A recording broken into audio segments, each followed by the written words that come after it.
విశ్వాసంతో దేవుని సన్నిధికి రాగలుగుతున్నారా? బలహీనత వచ్చింది, హాస్పిటల్ కోసం ఎక్కడెక్కడికో పరుగులు తీస్తారు. ఎక్కడ హాస్పిటల్ మంచిది, ఏ హాస్పిటల్ బాగా చూస్తారు, ఓపీ ఎంత, అక్కడ డాక్టర్ గారి ఫీజు ఎంత, ఇవన్నీ కనుక్కుంటారు, బాగానే ఉంది.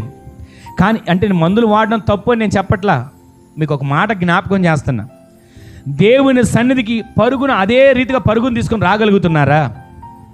హాస్పిటల్కి వెళ్ళినంత స్పీడ్గా, హాస్పిటల్లో చూపించుకోవడానికి వెళ్ళినంత వేగంగా దేవుని సన్నిధికి రాగలుగుతున్నారా?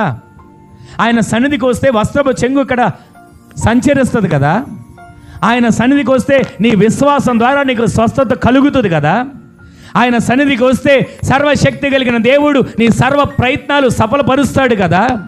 విశ్వాసంతో ఇక్కడికి రాలేం, ఎక్కడెక్కడికో పరుగులు, ఆటో గట్టించుకు వెళ్దామా, కారు గట్టించుకు వెళ్దామా, ఏదైనా వాహనం వేసుకుని వెళ్దాం, పరుగులు తీస్తాం. ఎవరిని తప్పుగానే మాట్లాడలేదండి. దేవుని సన్నిధి నిర్లక్ష్యంగా చేయకూడదు.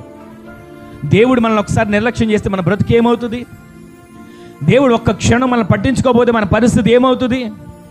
దేవుడు ఒక్క క్షణం మన గురించి ఆలోచించకపోతే మన జీవితం ఏమవుతుంది? ప్రతి క్షణం ఆయన మీద ఆధారపడి మనం బ్రతకాలి.